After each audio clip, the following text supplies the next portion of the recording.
Army نے ملک کو دیوالیہ کر لیا, آرمی لوٹ کے کھا چکی ہے, یہ جرنیل اس ملک پہ قابض ہو چکے ہیں. یہ باتیں ہم اکثر سنتے ہیں. اسکرین پہ جو آپ کو شادی کا کارڈ نظر آ رہا ہے, یہ ایک نوجوان لڑکا ہے جس کی 30 اگست کو شادی تھی, آج سے 3 دن بعد, لیکن شادی سے پہلے ہی اس کا جنازہ اٹھ گیا. ہمارے ساتھ موجود ہے عمران صاحب.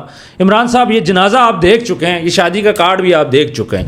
یہ ایک آرمی والا ہے, یہ وہی آرمی والا ہے جو ملک کو لوٹ کے کھا گئے, کچھ لوگ بولتے ہیں. اس کے بارے میں کیا کہیں گے؟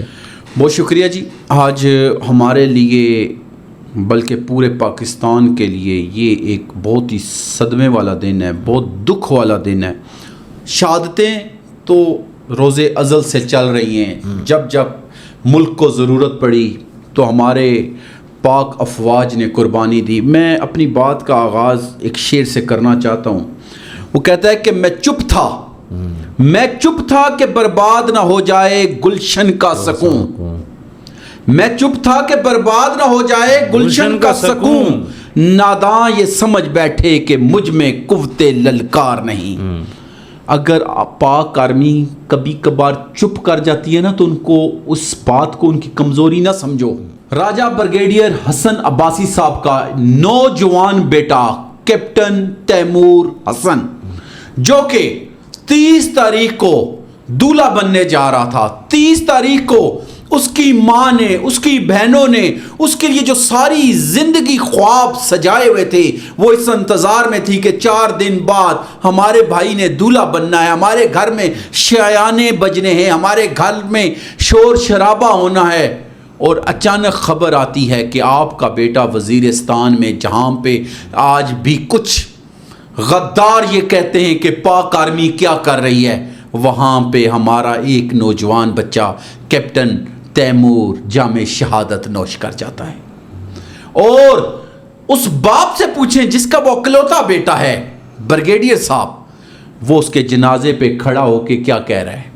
بریگیڈیئر صاحب کہتے ہیں کہ اگر یہ تو 1 ہے 10 بھی ہوتے تو قربان کر دیتا ہو. اور کیا کہتے ہیں کہ مجھے دیکھ کے گھبرانا نہیں ہے, اپنے بچوں کو پاک آرمی میں لے کے آنا ہے. بالکل. اور بچوں پاک آرمی میں آپ نے آنا ہے.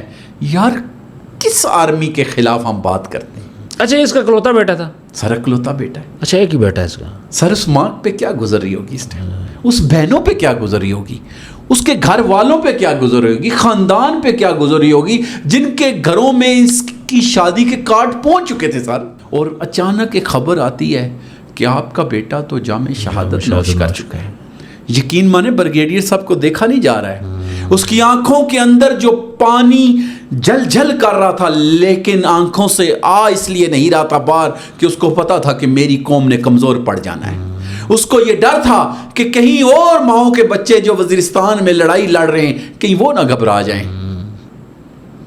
عثمان بھائی, میں آپ کو ایک بات بتاؤں, میں ان لوگوں کو آپ کے ذریعے مخاطب کر کے کہتا ہوں کہ نادان لوگوں, ان ملکوں کے حال دیکھو جن کی آرمی کمزور ہے. ان ملکوں کے حال دیکھو جن کی آرمی کو ان کے لوگوں نے کمزور کیا. سری لنکا میں کیا ہوا سر, آرمی کمزور ہوئی. دنیا کے نقشے سے ان کو دیکھیں آج ختم. ایک وقت تھا ان کی کرکٹ ٹیم کا ہی طوطی بولتا تھا, آج کدھر ہے سر. یاد رکھیے گا, اداروں کو کبھی کمزور کرنے کی کوشش نہیں کرنی. یہ لوگ کہتے ہیں نا کہ انڈیا, اگر یہ آرمی نہ ہوتی تو اس ٹائم انڈیا آپ کو نا, اس نے جو بات کی تھی وہ سچ ثابت کرتا کہ ہم ناشتہ لاہور میں کریں گے. مجھے ایک بات بولیں جی, ابھی سیلاب کی کیفیت ہے, اس سیلاب میں آرمی کا کیا کام ہے؟ آرمی تو بارڈرز میں ہونی چاہیے تھی. یہ لوگ کہتے ہیں نا, یہ لوگ اکثر کہتے ہیں اب کرو نا, سنبھالو نا بھائی سیلاب کے لیے. کس لیے اس آرمی کو بلایا ہوا ہے؟ کیوں غوطے بھی یہ کھائیں, کشتیوں بھی یہ کریں, آپ کے ڈوبے والوں کو نکالیں, پہاڑوں کے نیچے جو پتھروں کے نیچے ڈیڈ باڈیز ہیں ان کو بھی یہ نکالیں, گھروں میں ریسکیو بھی آپ کو یہ کریں. پھر کشتیاں یہ خود سے بناتے ہیں اور استعمال کرتے ہیں. میں کہتا ہوں ان کا ایک ایک کام ایسا ہے جو آپ سوچ ہی نہیں سکتے. سر جی انہوں نے پھٹوں کی کشتیاں بنائی ہوئی ہیں.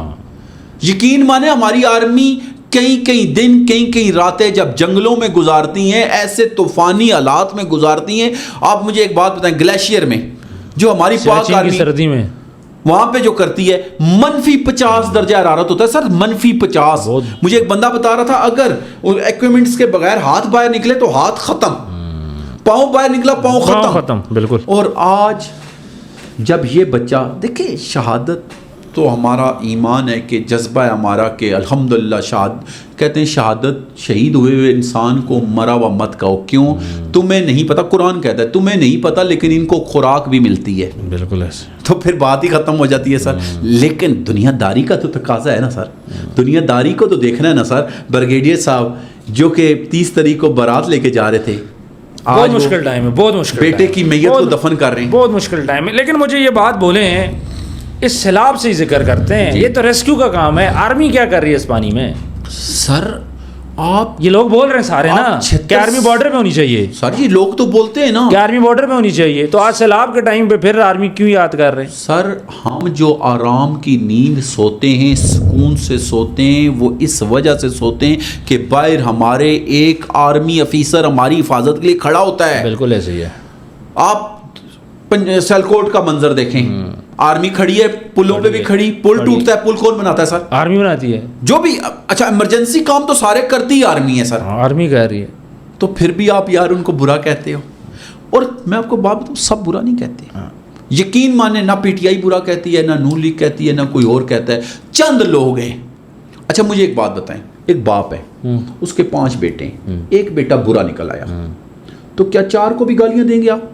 نہیں یار آرمی 7 لاکھ بندوں کا نام ہے، آرمی میں سے میں ہوں، آپ ہیں، ہمارے خاندان کے لوگ ہیں. آرمی میں بھی چند ہو سکتا ہے لوگ غلط ہوں، لیکن یار آپ سب کو کیوں برا کہتے ہو بھائی؟ سارے تو برا نہیں ہو سکتے، یہ سارے کرپٹ نہیں ہو سکتے. 7 لاکھ میں سے تھا نا بچہ جس نے جام شہادت نوش کی. نہ جانے روزانہ کتنے جام شہادت نوش کرے. اور پھر وزیرستان کو آپ کو پتہ یہ کب سے یہ جنگ چل رہی ہے، کب سے یہ بیچارے اس کو پاک صاف کر رہے ہیں. بالکل. اور دوسری طرف سے انڈیا لگاتار اٹیک کر رہا ہے. یہ نہیں ہے کہ ایک دفعہ کی بات ہے، روزانہ کی بنیاد پہ اس کے اٹیک جاری ہیں. تو سر مجھے بتائیں یہ کیا آپ یہ سمجھتے ہیں کہ اگر ہم بھی ان کے ساتھ نہیں کھڑے ہوں گے تو یار ان کو اکیلا کر کے ہم کس کو اکیلا کر رہے ہیں؟ مجھے صرف یہ بتا دیں. اپنے آپ کو اکیلا کر رہے ہیں ہم لوگ. یاد رکھیے گا چوکیدار کہتا ہے کہ جاگتے رہنا بھائیو. مجھے بتائیں دنیا تو اندر سو رہی ہوتی ہے، وہ کس کو کہتا ہے؟ وہ خود کو کہہ رہا ہوتا ہے کہ مجھے نہ کہیں نیند آ جائے، مجھے نہ نیند آ جائے. میرے بھائیو آرمی کو اگر کمزور کر دو گے، مانا چند لوگ غلط ہو سکتے ہیں، ان کا اتصال ہونا چاہیے، اور بھی رہے، وہ بھی رہے، وہ بھی رہے. بالکل ایسے ہی. ابھی اندر بھی ایک جنگ چل رہی ہے. اور انشاءاللہ اس ٹائم جو حافظ صاحب ہیں، میں یہ یقین مانے کوئی چپلوسی کے لیے نہیں، کوئی تعریف کے لیے نہیں، فیلڈ مارشل عاصم منیر صاحب اس ٹائم ملک کے لیے جو کام کر رہے ہیں میرے خیال کے مطابق آج سے پہلے کبھی نہیں ہوا. سب کہہ رہے تھے کہ بیریا ٹون آج ہوگا کل ہوگا کمپرومائز ہو جائے گا، ابھی تک نہیں ہوا. حالانکہ ان کی جگہ کوئی اور ہوتا، ملک ریاض کے منہ کے الفاظ ہیں نا سر کہ میں نے ہر حکومت کو اپنے ساتھ ملایا ہے، ان کو نہیں ملا سکا نا سر. اور بہت بڑے بڑے نام ہیں سر جو اس ٹائم بیک فٹ پہ چلے گئے. میں آپ کو ایک بات بتاؤں عثمان بھائی، ہمیں دشمنی کرنی چاہیے لیکن کس سے؟ دشمن عناصر سے، دہشت گردوں سے. یاد رکھیے اپنے محافظوں سے نہیں. اچھا عمران صاحب مجھے یہ بتائیے گا، کہا یہ جاتا ہے کہ ملک کا 75% بجٹ آرمی کہا جاتی ہے، اس بات میں کتنی صداقت ہے؟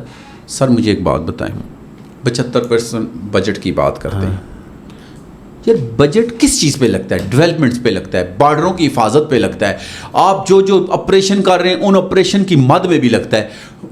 کیا وہ نوالا بنا کے کھاتے ہیں 75% بجٹ کو؟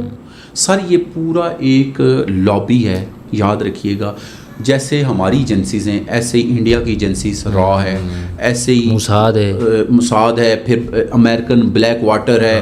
یہ ایجنسیاں کون ہیں جن کا کام یہ ہے کہ لوگوں کے درمیان پاکستان کے اندر ایک ایسی فضا قائم کرنا کہ جو آرمی اور عوام کو ایک دوسرے کے سامنے کھڑا کرے، ایک دوسرے کے خلاف کرے. بالکل.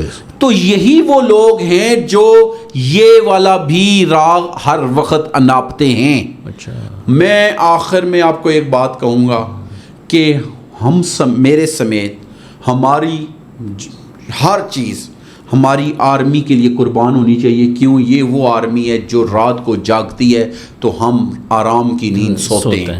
اگر ہم ان کے خلاف خود پروپیگنڈے کا حصہ بنیں گے تو یاد رکھیے گا وہ دن دور نہیں جب دشمن ہماری گردن پہ پاؤں رکھ کے ہمارے ملک کو غلام بنا لے گا۔